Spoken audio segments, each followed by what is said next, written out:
So it shouldn't be too, like, I mean, these aren't really complicated concepts to begin with, but this shouldn't be too new for you all as, oh, sorry, I'm not sharing, as strategies. But it's just things to consider, as always, just different ways of approaching things, different strategies that you could try. Just be open to, especially if something's not working, maybe you need some kind of a change.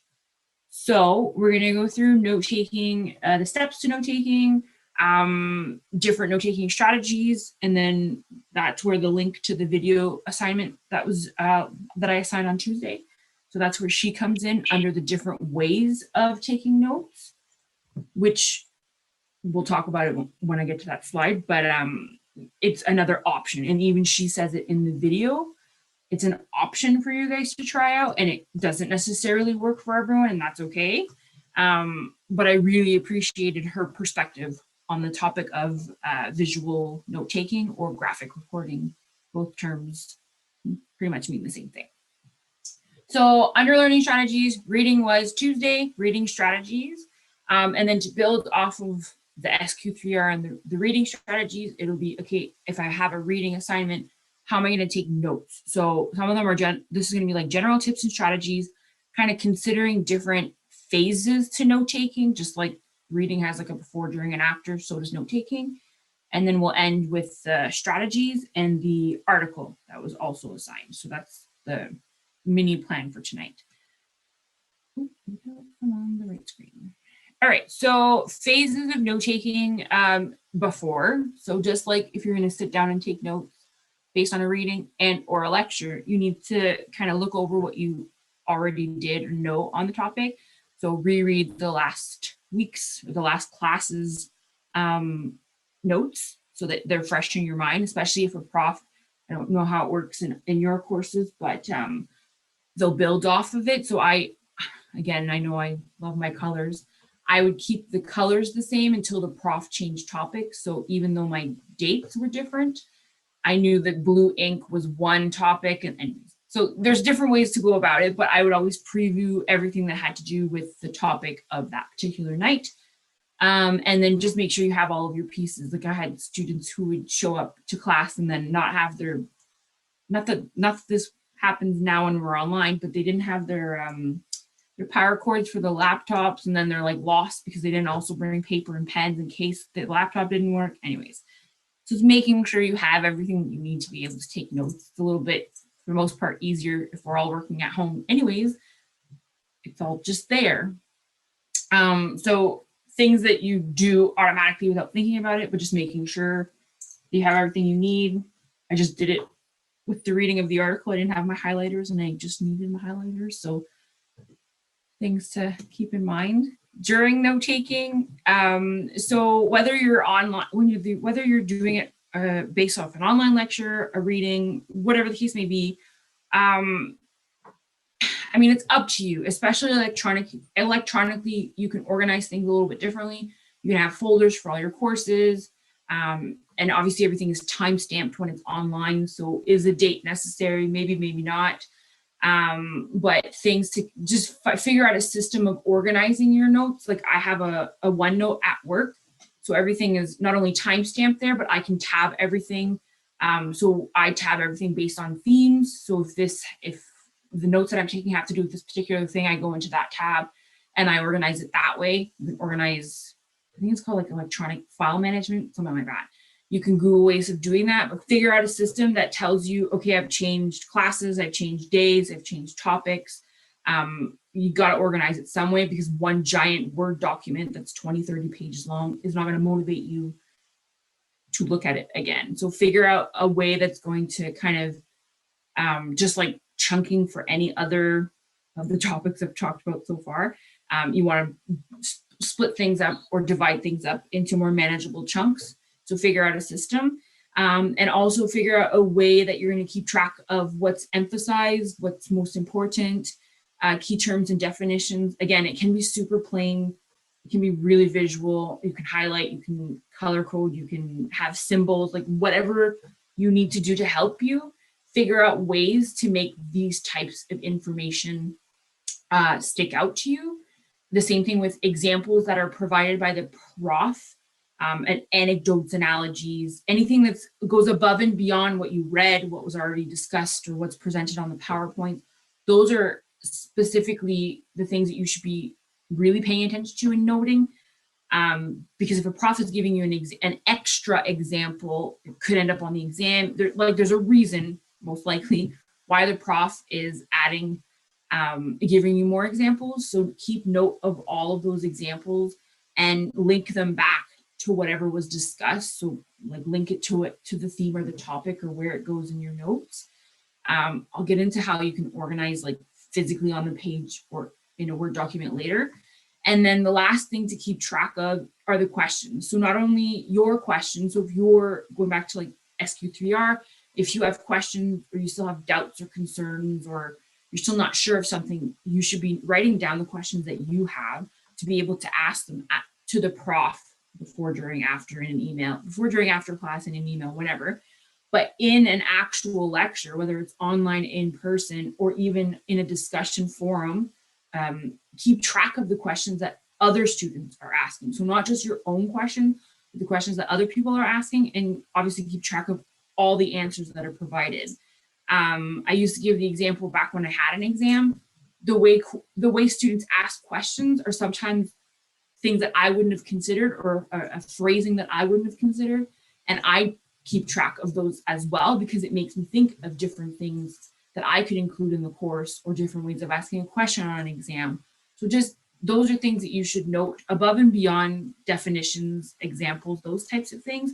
It's something to consider to keep track of. Again, visually signal it however you need to, or don't. But yeah, that would be something that a lot of students listen to them, but you don't really take note of it. So that's something that I would highly recommend to start doing if you don't already do it. And then the last piece, so be organized, whatever structure you want, but leave spaces. So when I go into the examples, the Cornell method it's built into that particular method. But I used to, especially if you're handwriting things like I still do, I would like end the page earlier to give me some space at the bottom in case the prof went and added something after the fact.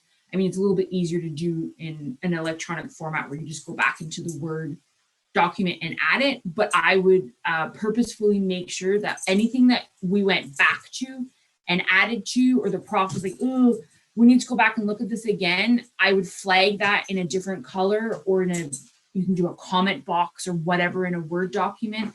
The fact that the prof felt the need to go back and re-explain something or add something to it is important to note as well.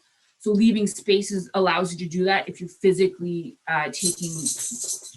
taking your notes by hand, but do it as well in whatever electronic method you're using for note taking as well, because the prof thought it was that important to go back and either repeat it, re-explain it, or add to it.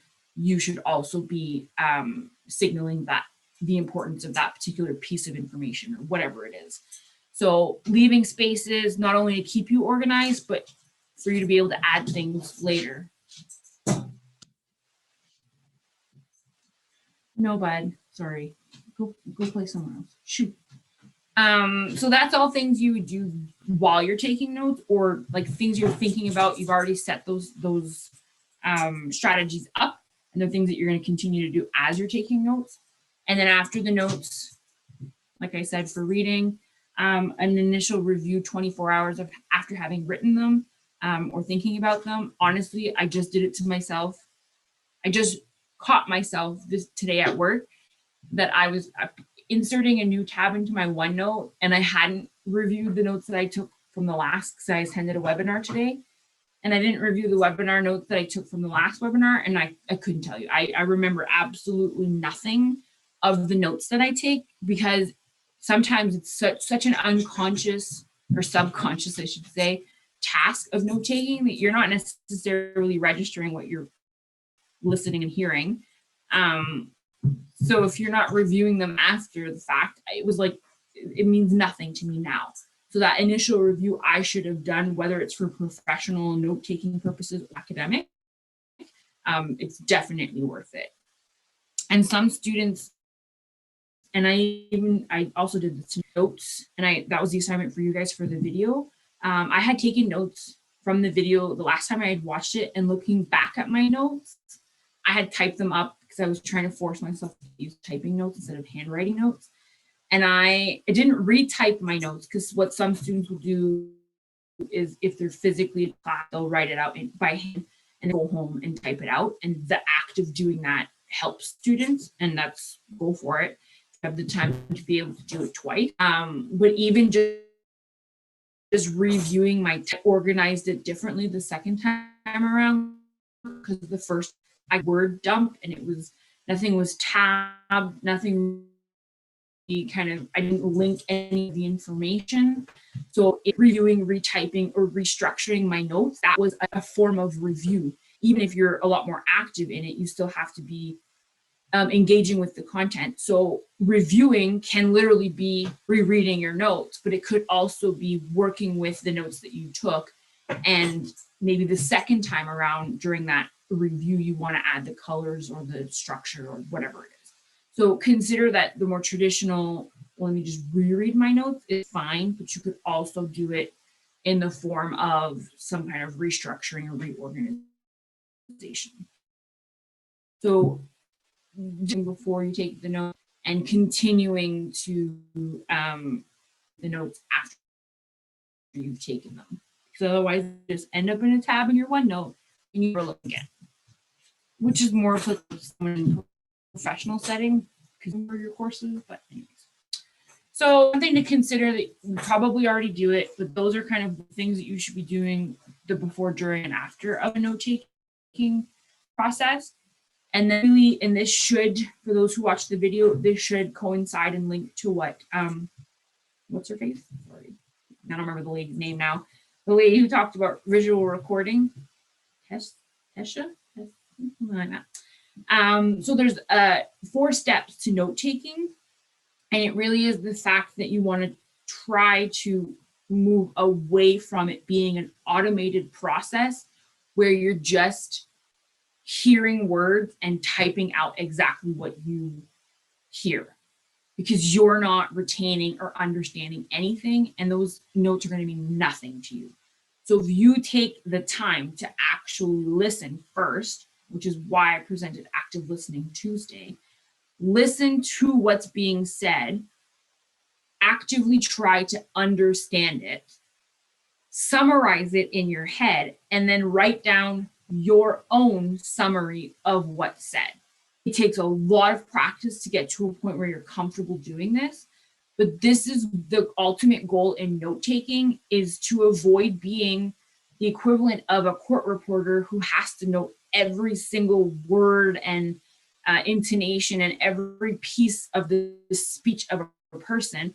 Note-taking needs to be meaningful to you. So what I'm going to present some of the different samples of my own note-taking. That could mean absolutely nothing to you. That's fine. You're not the one who's going to reread my notes. I am. So I need to be able to summarize it. I mean, I'm not saying to completely ignore other people's words, but the act of summarizing, being able to summarize something in your own words shows that you understand it enough to be able to do that. So that's like a quick check in your brain as well. Be like, okay, I'm understanding what the prof is saying because I'm able to summarize and write it down. Whether or not it's his words, her words, your own words, or a combination, that's fine. If you get to a place where that becomes a more like a habit for you, then note-taking, you're already being more efficient and effective in your note-taking than just writing down every single word. I don't know about you guys in English, but like en français, there's a ton of like extra words that people use that I don't need to note down. So articles in French, because we have 3 times the amount of articles that English speakers do, but like a the, you never have to write down a the. When is that ever going to give you purpose in what you're hearing or listening or writing down? So little things that you can automatically eliminate, those are the types of things that you're eventually going to develop that as a skill. But word for word regurgitation is not what profs are looking for anyways, unless they're specifically saying, I want you to memorize this definition and give me word for word the dictionary or textbook definition on an exam. That's not what they're looking for. We go back to Bloom's taxonomy and the triangle. Is it straight up memorization? Maybe, but most likely not. So the fact that you can summarize in your own words is a way of showing your understanding. So I did like an extra big loop back to stuff that we've already done, but that's the goal here with this course. They seem like 4 simple steps, but it's a lot of practice to get to that point. Any questions about that piece? So listen, understand, summarize, then write down.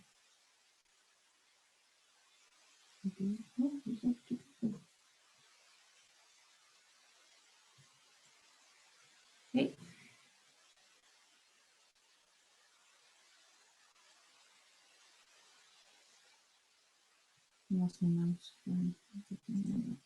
Okay, so these are the note-taking systems that I'm going to present to you, and please feel free to share any others that you found, especially, like I said, especially if it's like an electronic or online or an app type situation that I'm not going to know those.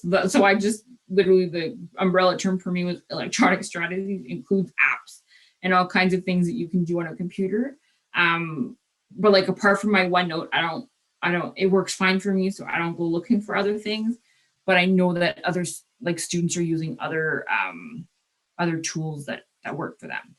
So outline should be not new because you had to do one for your essay. So here's a sample outline that's pretty detailed, which there's nothing wrong with that. But there are definitely ways to kind of abbreviate and shorten that further.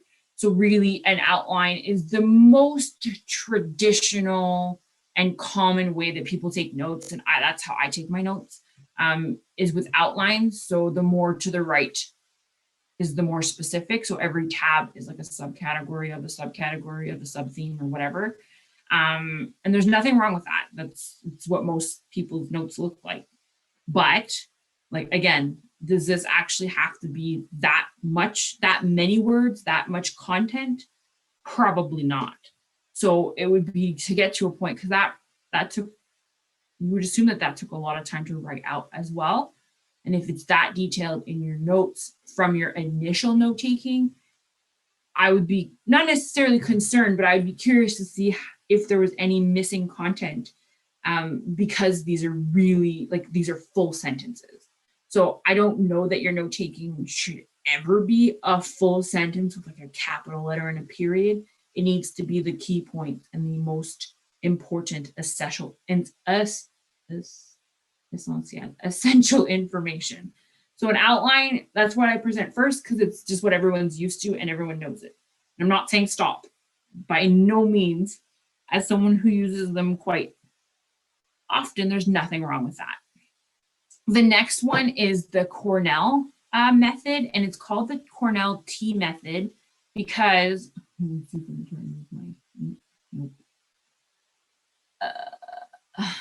spotlight. I tried using a pointer last time.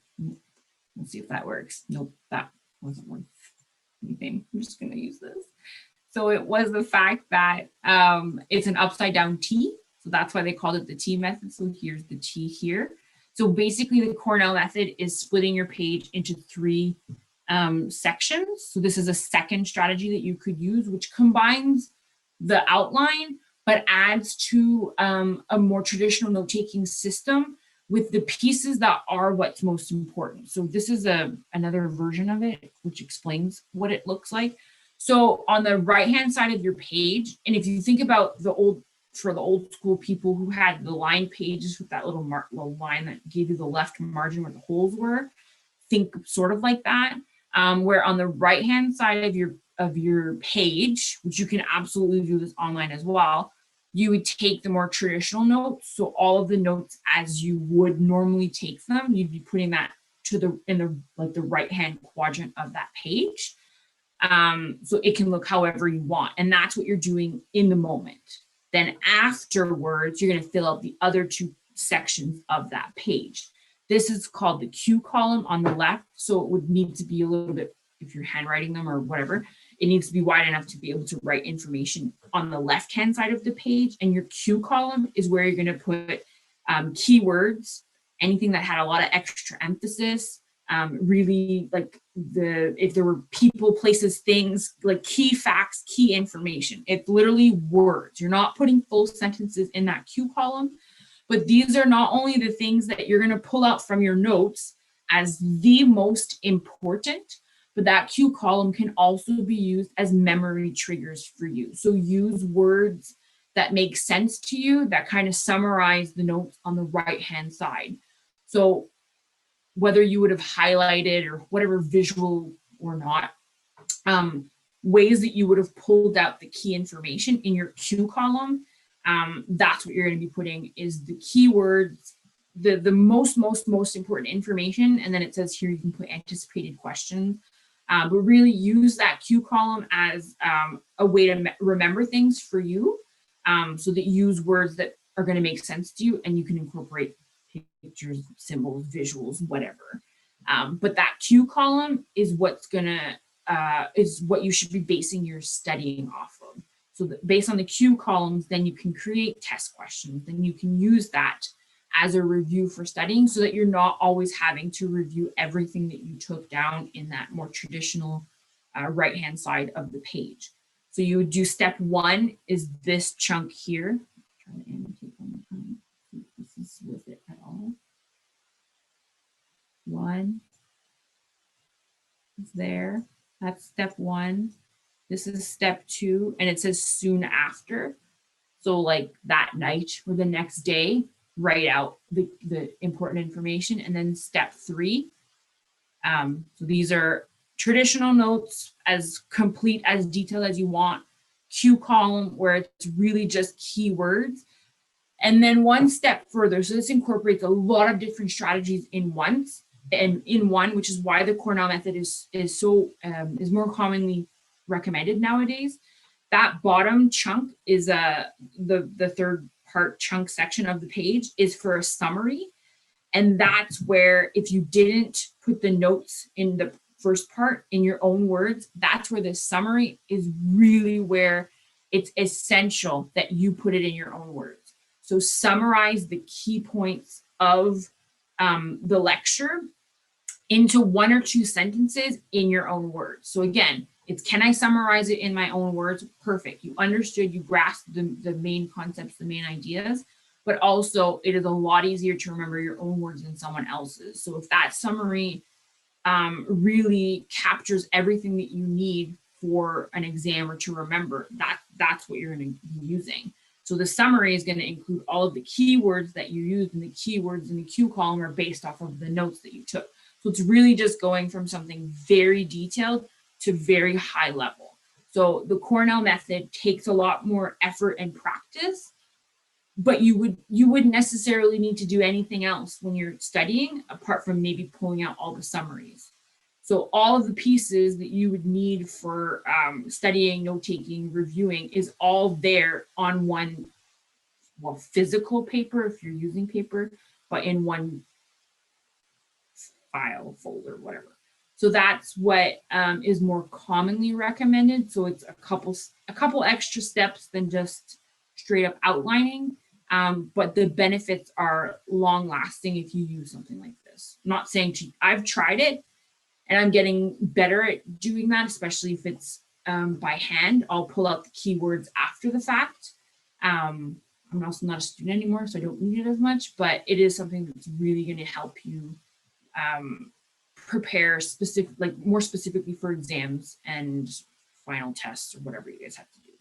So that's a second strategy that you can use. Again, this could be note outlining as you normally picture it, and then you're just going, you have 2 extra steps.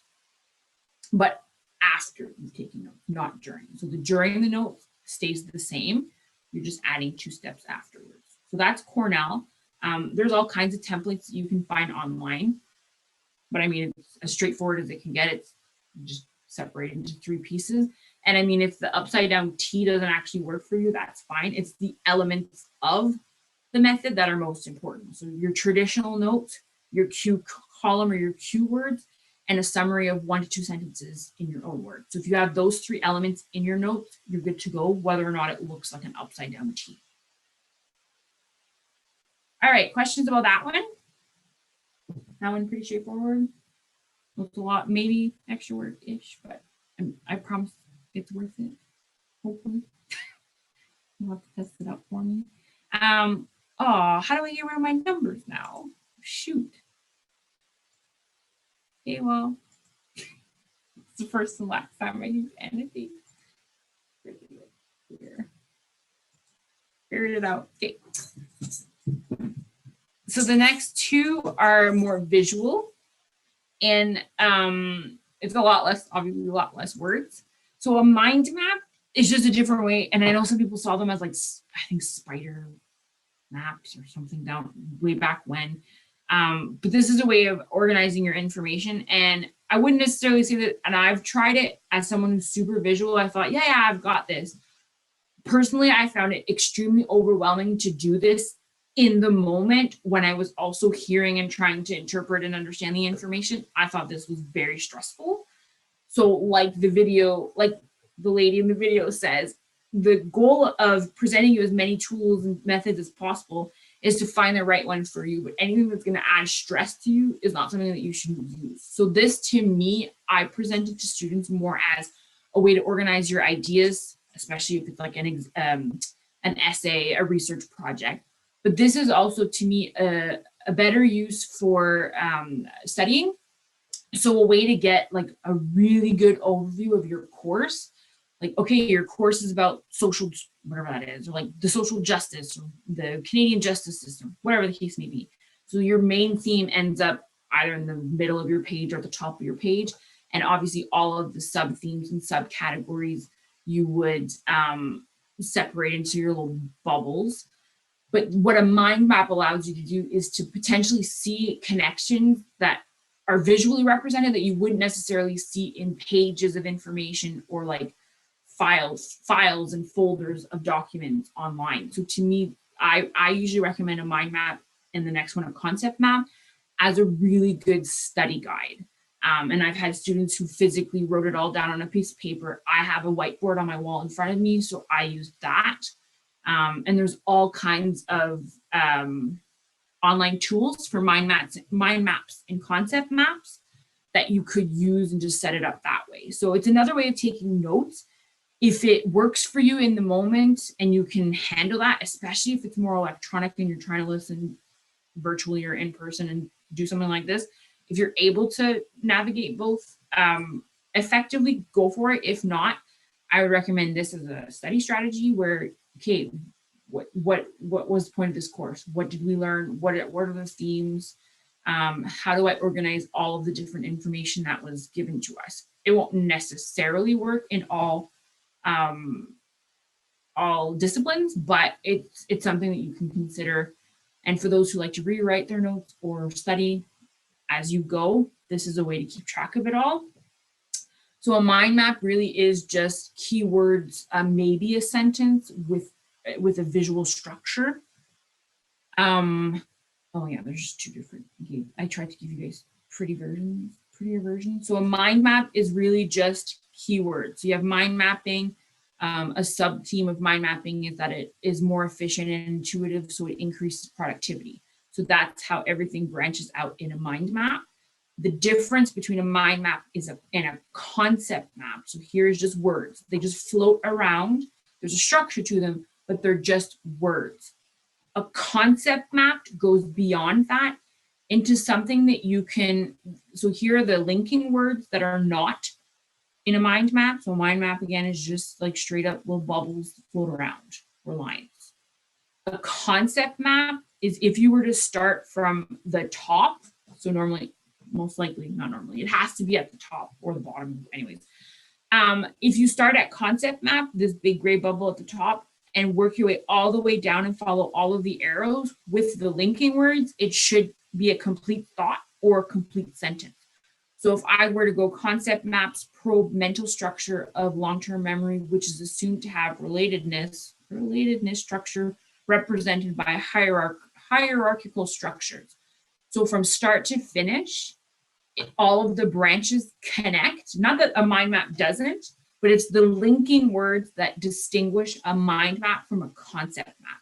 So a lot of students say they use the word concept map, or just people in general say concept map, but really what they're talking about is a mind map. So a mind map does not have the linking words, and a concept map does. So this is even more of an analytical thinking process, because you have to choose exactly the right linking words to be able to link these two concepts.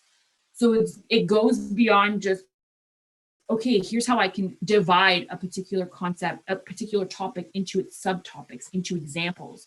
It's what's the connection between concept map and mental structure. So being able to use linking words correctly and make a completely logical sentence from start to finish shows that you've understood and grasped the entire big picture of the map, or the concept that you're trying to map out. So that's a big difference.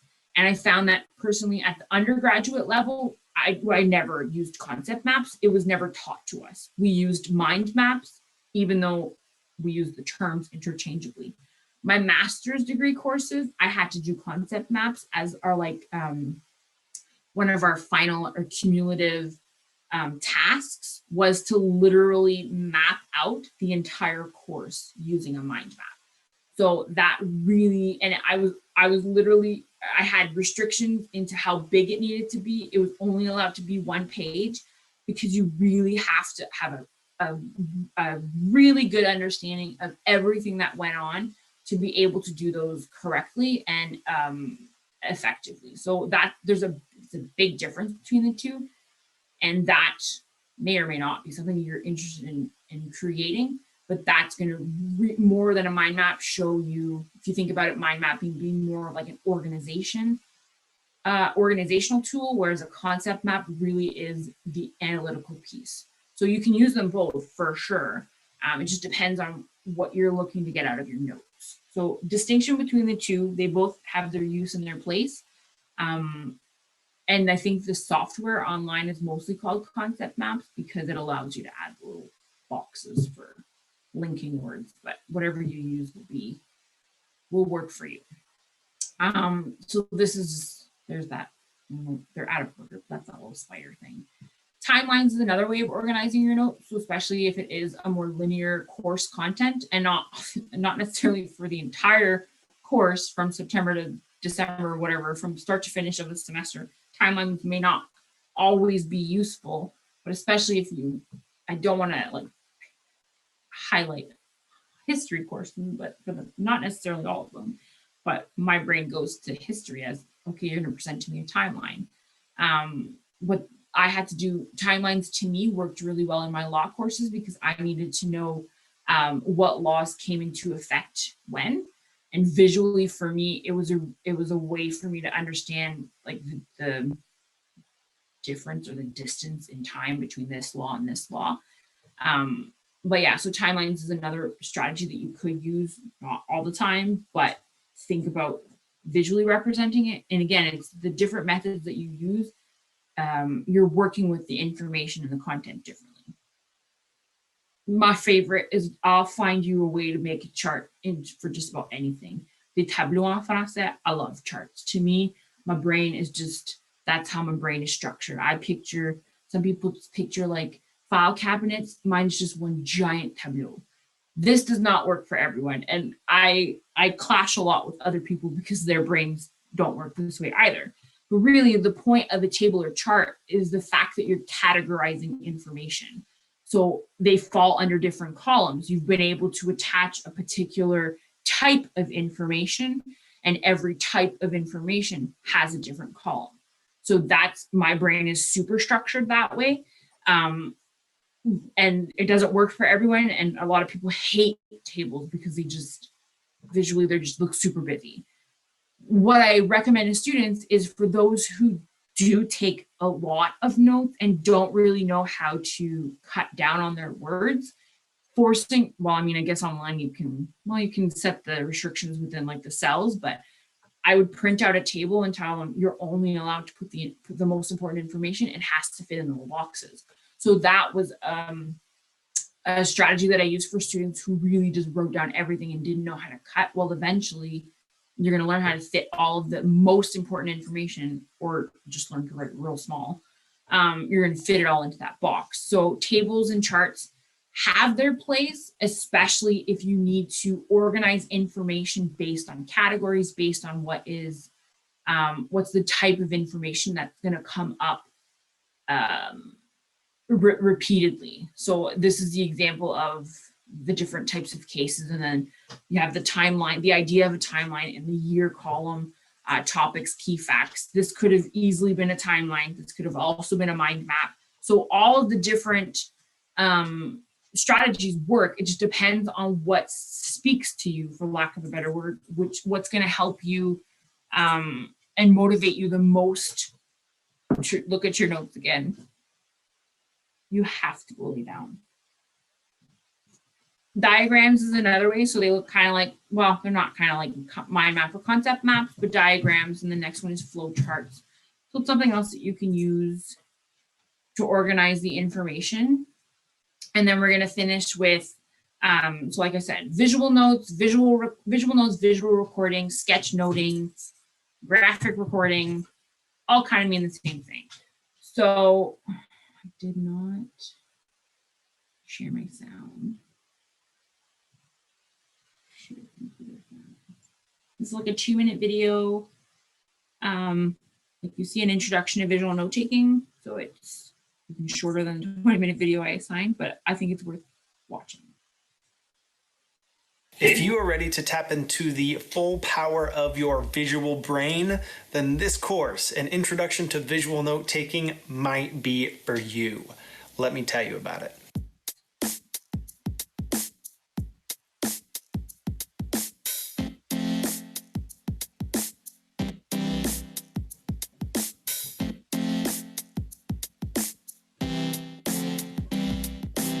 This is your brain. And this is your brain when you feed it the powerful combination of handwritten text and hand-sketched images placed on the page in an organized way with a few different colors. Your brain lights up at this. It can't help it. Why?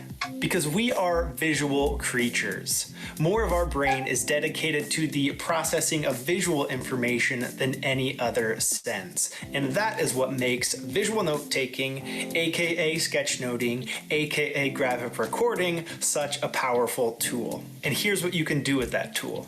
You can use this powerful combination to enhance your learning, to become a better problem solver, and to get better at sharing ideas. I want to help you apply this skill in those ways, and to get you there, I will first teach you those 4 core skills of using handwritten text, drawing hand-sketched images, using layout on the page to organize your ideas, and building in the use of a few colors.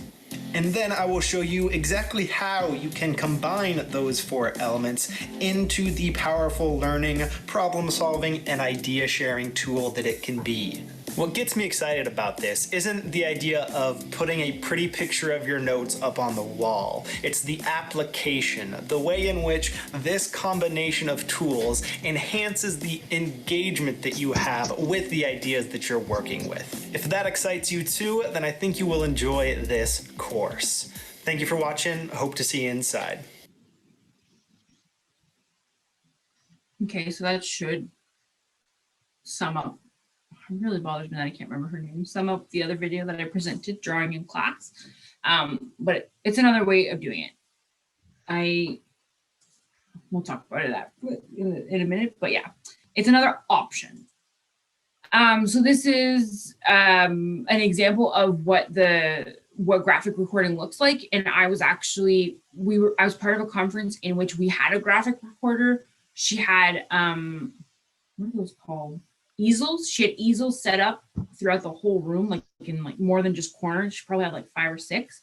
And because we did a lot of group work in that conference, she would literally just circulate through the whole space, listen, and graphic record. So she took notes of the entire conference. and it looked like that. So this is a link to one of the companies, a graphic recording company. That's the one that she worked for. So ThinkLink Graphics is an example if you're super interested in that. But this is kind of what the TED Talk was talking about as well. So this is another example of graphic recording, which is beautiful, but personally it's real stressful to me. It might work for some people, it does not work for me. So graphic recording drawing in class is the video that I had assigned for you guys to watch. So overall, so you were supposed to watch it, but also take notes. So overall, is there anyone who did not take notes in an outline format? Or did pretty much everyone take notes in a more linear fashion with outlines? Did anyone go rogue, or is anyone's natural inclination to do something other than outline? Hi, it's Beth. I started with the outline, and then because we were talking about drawing in class, I thought I should try drawing in class before she gave us the lesson, and I missed half the work. I would have had to pause and go back, so it would definitely be a skill I would have to practice before I could have it actually be super effective. Yeah, and like for her, for those who watched, she was giving us her experience, and if it's something that she's been doing it for years and years, and I totally see the benefit and the usefulness of this particular strategy, but this is something that she's cultivated over like years. She was talking about her like the image bank that she uses. But yeah, it was more for those who did the activity. It was more to show you all that naturally we more or less all organize things in an outline format. And there's nothing wrong with that. It's just, are there more efficient or effective strategies for you, or is there a better combination for you? And for me personally, I forced myself to take the notes on the computer, and they look nothing like what I would have done by hand. So naturally, I've been able, like, taught this course enough time that I've been able to compare what I do when I type and what I do when I write. And I just naturally, when I write, I already like cut down considerably what I would write. Whereas for some reason, when I have a computer and a keyboard in front of me, I'm more inclined to want to type out more. I don't know why. I didn't do any research to see if there's something going on there.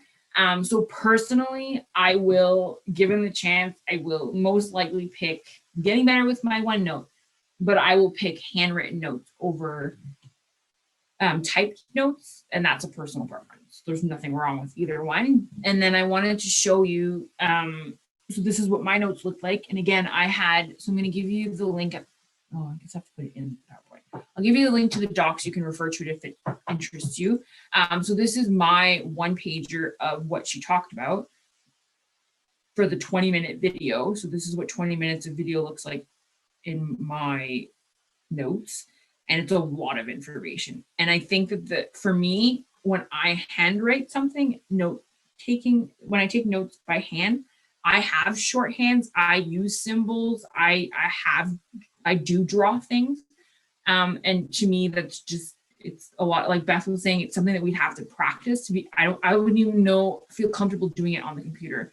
So to me, I just can't, I function differently depending on the type of note-taking I'm doing, which is something that you might recognize in yourself, or maybe you guys do the same thing no matter what.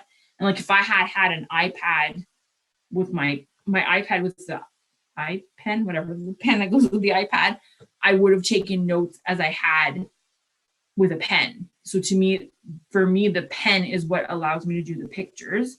And I know that my cousin she bought that, I know there's some kind of fancy notepad, I can't remember what it's called, where she writes out the notes, but it sends it to like an electronic version. So like it talks to something and transforms them into typed notes, but it doesn't stay on the page. It made me think of an Etch and Sketch, but anyways. So there are different options for people depending on what they want to do. So this is me taking notes of that, of the TED Talk. So 20 minutes is this. So like a 3-hour lecture would probably have looked like 6 to 7 pages, which to me is just way too many notes.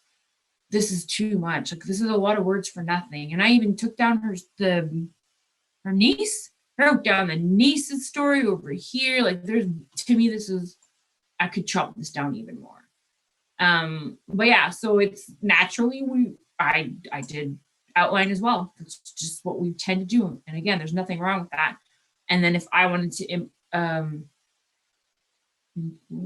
to use more effective strategies after the fact, I would go back and maybe highlight keywords, or if I had used the Cordell method, a Q column, and I could summarize this in a couple of words. Like, even the whole section here about how, like, I mean, it's great that she explained to us her experiences and the fact that at school she got caught for drawing, and so did her niece. But does that give me anything extra? Like, does that add to my knowledge, or is that going to help me in any way? No, that's not necessarily a key message. Those are anecdotes that she used. And for me, remembering her experience is going to help me remember what she talked about, but I would have put a visual cue in my handwritten notes that I didn't do in the online version. So anyways, things to consider, things to keep in mind. I really like hearing her talk about it. And then she mentioned Mike Rohde, which I had to Google how to spell his name. So I included in the PowerPoint, I found a podcast about him. I didn't have a chance to listen to the whole thing, but he goes on further into graphic recording and visual recording.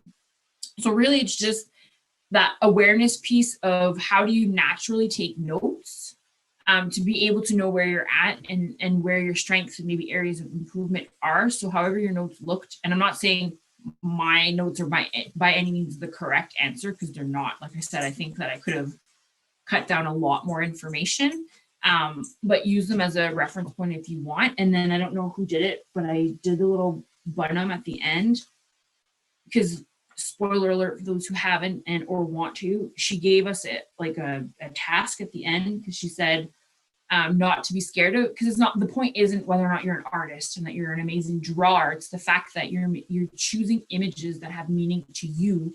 You're choosing a system, a reference point. This image to you means this.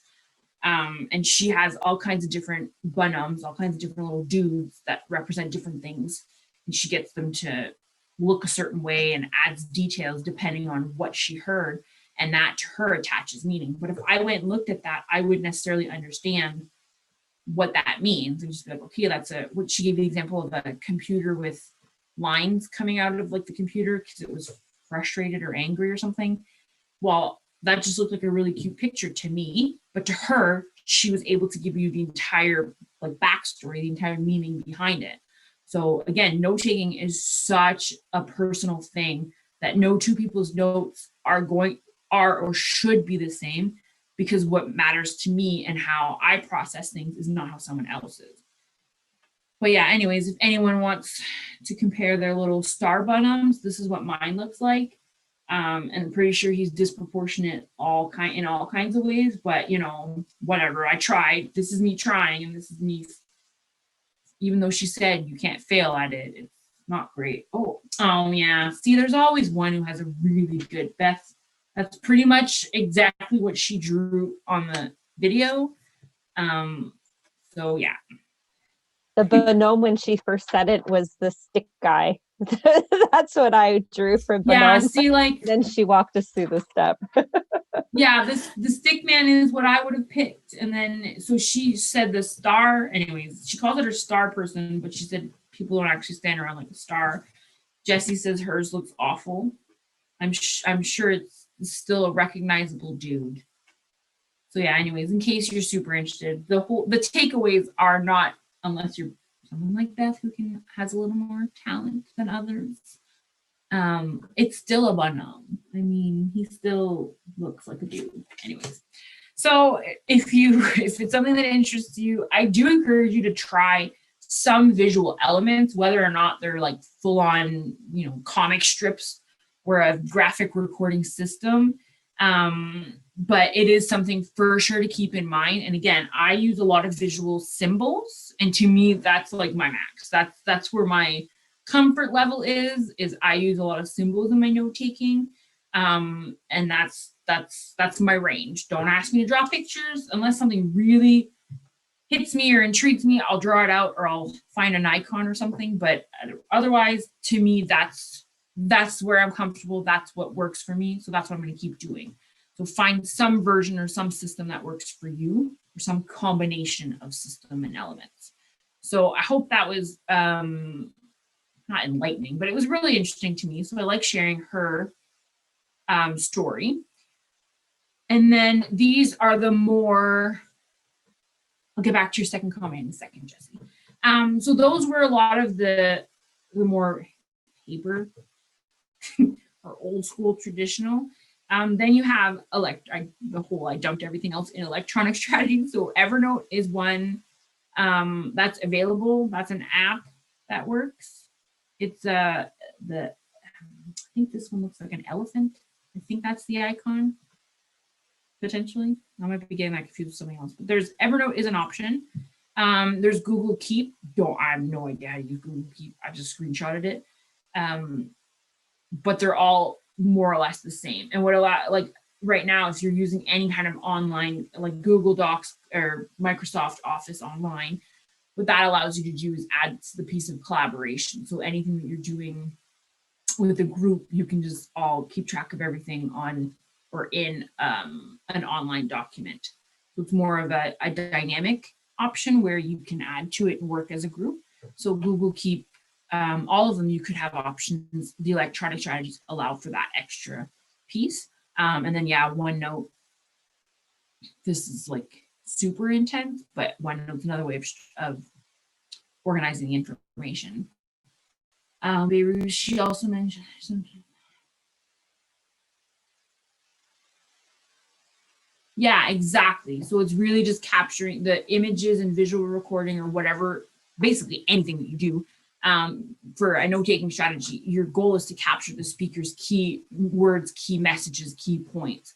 So whether or not that's in a visual image and drawing, or if it's a couple of key words, you got to figure out what works for you.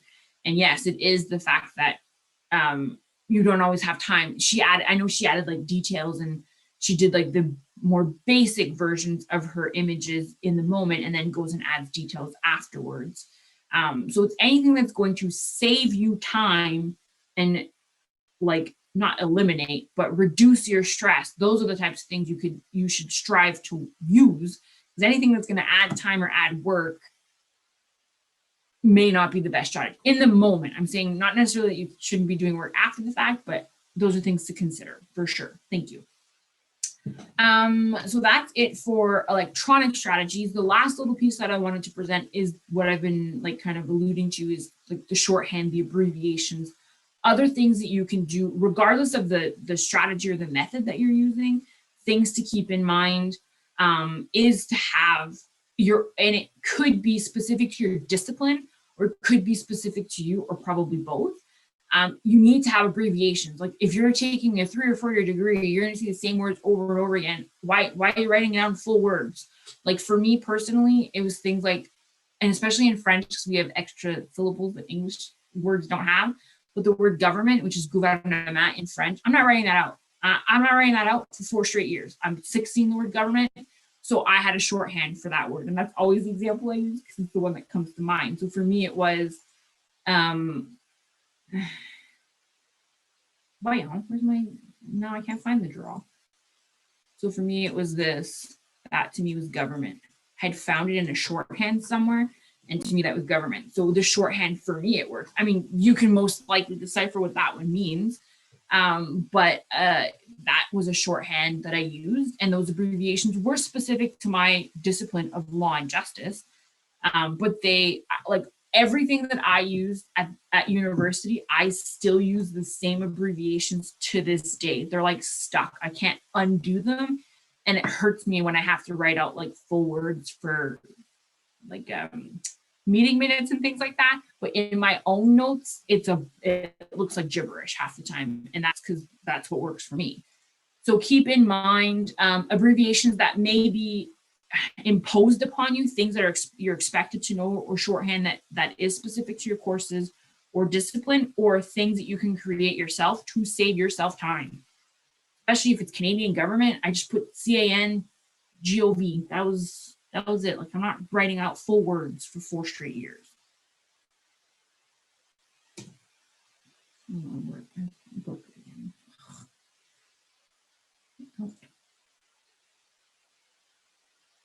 Okay.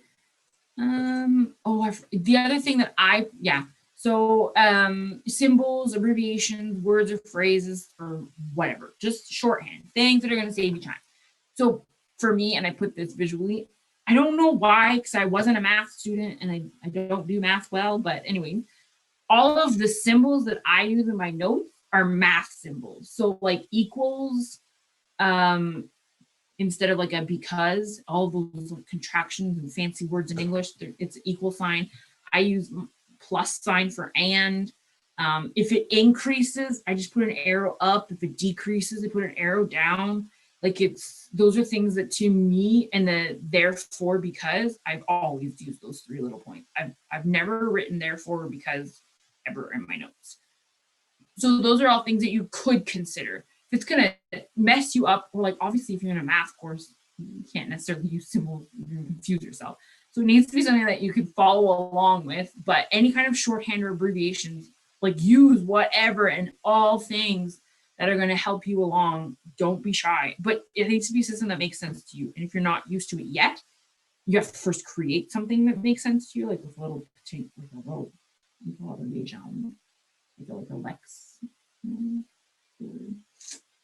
Just know what everything means, whatever that word is in English. So these were all kinds of examples I had found of ways to shorthand things. So feel free to use them or don't, but those are options for you.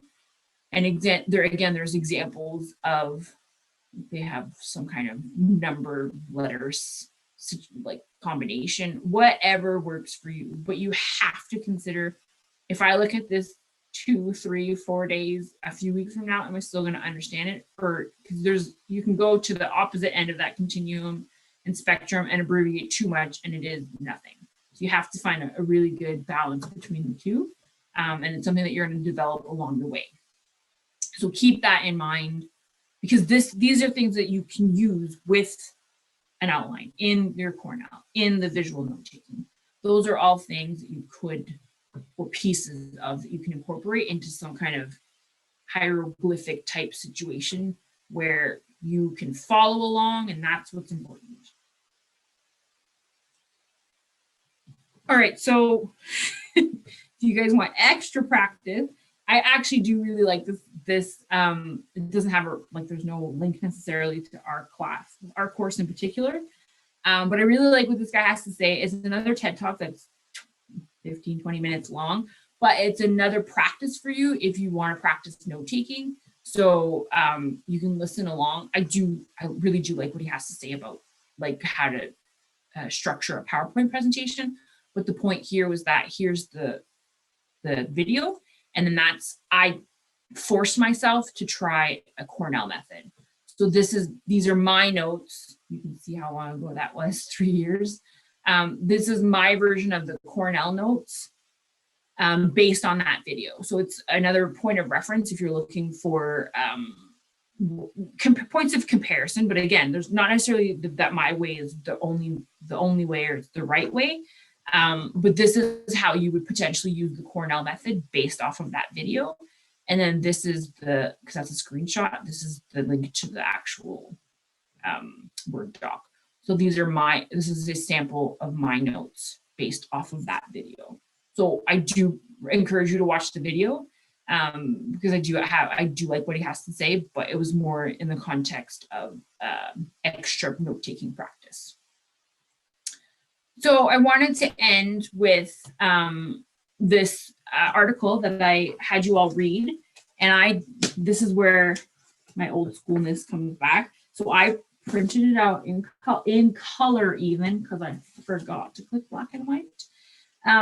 So this is what I would do normally. If it's 20 pages or less, I'm 95% of the time I'm still going to print it out, because I work on my screen all day long. I like being able to touch it. This is how I learn. I'm sure I could adapt, but I don't want to.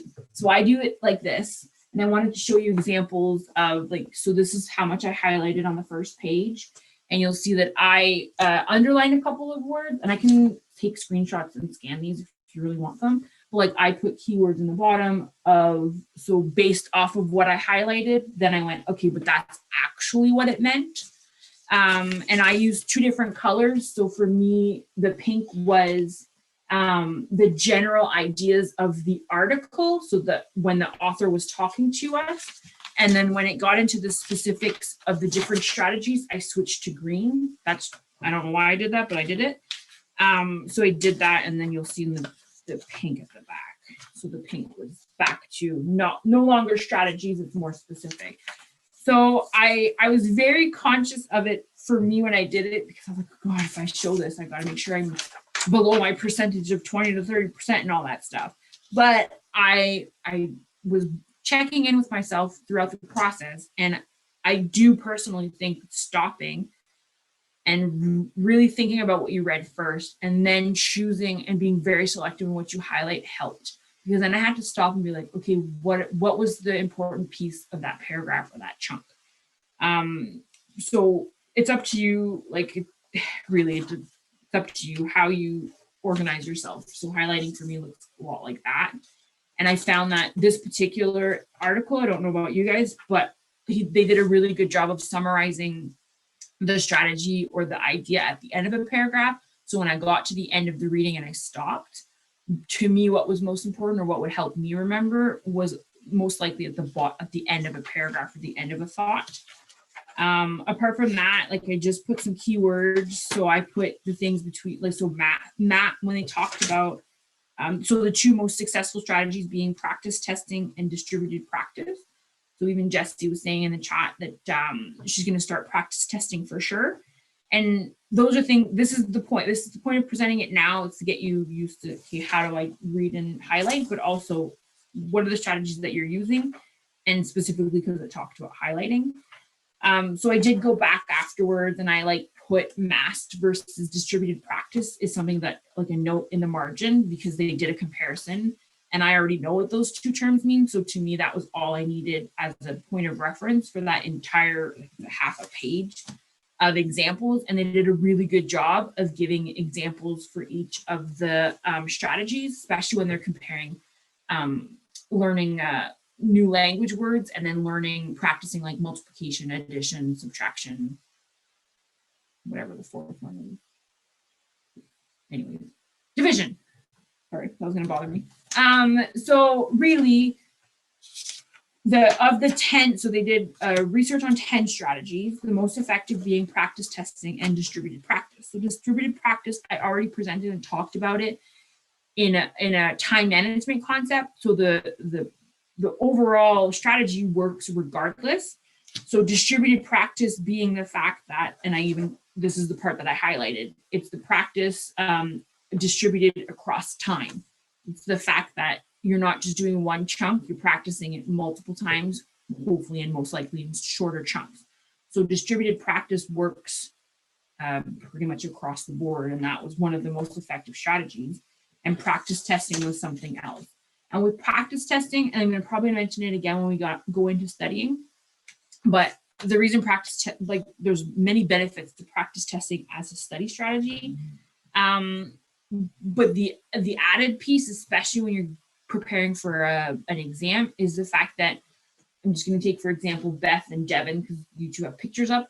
So if Beth and Devin would create practice questions, then you can go one step further and Devin answers Beth's questions and Beth answers Devin's questions. So right now it's a great strategy to start implementing, generally speaking, in your studying, but I'll repeat it again in the study section, but to go even further than that is to actually not only, so the practice of creating test questions is going to help you with retention and understanding and comprehension.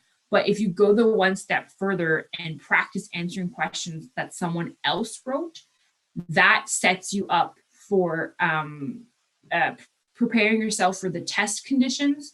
So the fact that you're all studying the same concepts, if you're in the same course, obviously, but the professor can ask the question in any like order, it can phrase it in any way. So if you go the one step further and answer someone else's question, it prepares you for seeing the information from a different perspective.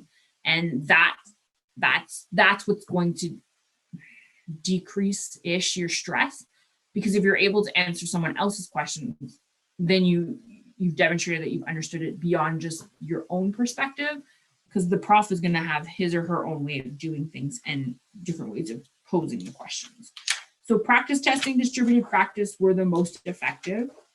And then highlighting, oh, I should probably change the slide. Highlighting ended up in the middle-ish, but mostly towards the bottom. And even the article goes on to say that it's not that it's what did they say? It's the beginning of the journey, I think is the word, the phrasing that they used in the article. So it's a great first step, but it shouldn't be your only step. So I really like presenting these right now at this point, because for the most part, either you're in midterm mode, if you have midterms, but they're strategies and habits that you can start implementing now in preparation for April and those types of testing situations that you might find yourself in. So I highly recommend that you practice these out. If you have any questions or concerns about how to implement any of them, I'm pretty knowledgeable about most of them, and I can help you kind of contextualize it specific to your course. But yeah, I don't know if there's anyone who wants to share anything about what they wrote, about what they read. Like I said, Jesse's going to try practice testing, which is awesome. Don't know if it kind of reinforced some of the things that you've already done, or maybe you thought, oh, okay, maybe I should try. Because a lot of these, like elaborative interrogation and self-explanation, it's not a lot of extra work for you. It's literally stopping and asking yourself, oh, wait, let me look in my notes. It's literally asking why. But why, and I wrote it down at the bottom over here, you're asking yourself, what do I already know? What's my prior experience? Why did I approach, when they're using the math example, why did I solve it this way? Why did I use this formula? How did I get to this answer? Those are the types of things you can start asking. Quizlet does games and quizzes. Is that the one that has, is that the flashcard one? Or it has that option? Yeah, but sorry, Jesse. But yeah, generally, there's a lot of online options now to create practice tests. So thank you for that. So Quizlet is what Jesse is using. I know that I've used Kahoots before in my classes and students love that, but there are Kahoot options for it's a self-learning. It's still the same concept and the same game. Instead of playing like live versus other people, it's more for your own on your own time kind of practice. So those are all online options. I have a list somewhere for you guys for when we get into studying. But I really just wanted to end with this to kind of wrap up learning skills in a more general sense. And then some of these are going to come back more specifically when we talk about study strategies and how to prepare for different types of exam questions and exams in general. Box that was added in here. They're not the same number you were to begin with. That's what I had to say about that. If there's anything that I ever promise you that I don't put in detail, please remind me, because I don't remember everything. And I just wanted to end with, if you've sent me an email and it's been a couple days, it most likely got lost. So please, if I haven't answered your question, ask me in the chat privately at the end of class something. I'm not purposefully ignoring you. I don't check my Laurentian emails as often as I should, and then I get bombarded with like 30 or 40 emails in a day. So that's what I had to say. I don't have anything to ask you to do, to assign to you. Really, the focus for next week is going to be on that essay draft. So if you have any concerns, let me know. Otherwise, I will post the PowerPoint on D2L. And happy weekend, everybody. Happy Friday Eve. I will see you guys next Tuesday. Night. Have a good weekend. I can stop and share.